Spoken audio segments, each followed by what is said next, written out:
Kakamega hamuna kitu. Nairobi tumemaliza nyinyi. Sasa mko wapi nyinyi watu ya ODM? But we don't want ODM to die. Sasa tumesikia William Ruto amesema akinunua ODM hataki Sifuna, atamfukuza.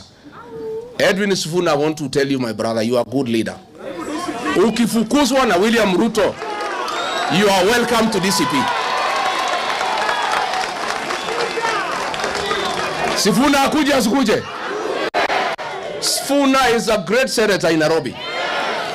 And I have no problem with the DCP supporting Sifuna to be the senator of Nairobi. We have no problem.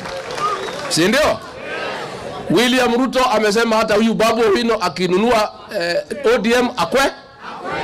Babu Owino ukifukuzwa na William Ruto, this is your home. Kuja nyumbani.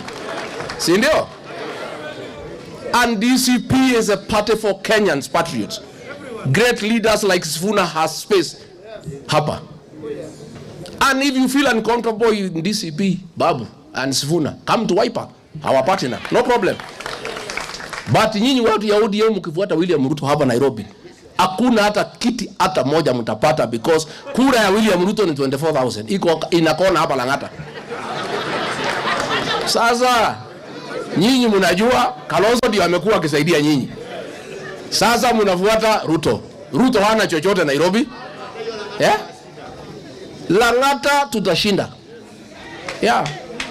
Tutashinda. Yes. Tutaangalia. And I am clear in my mind.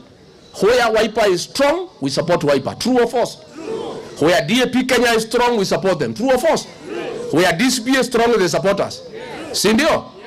Na hizi viti ni ya kila jamii katika Nairobi. Katika governor, senator, women rep, tutaangalia vile tutachanganya watu ya Kenya, so that we have the face of Kenya in Nairobi. That is the way. But I want to assure you, we have looked at Nairobi and past performances and regional alignments. Nairobi ni a united opposition 100%. So you newspapers don't twist. Ati nikijia nataka Wakikuyu wachukue Nairobi. Don't.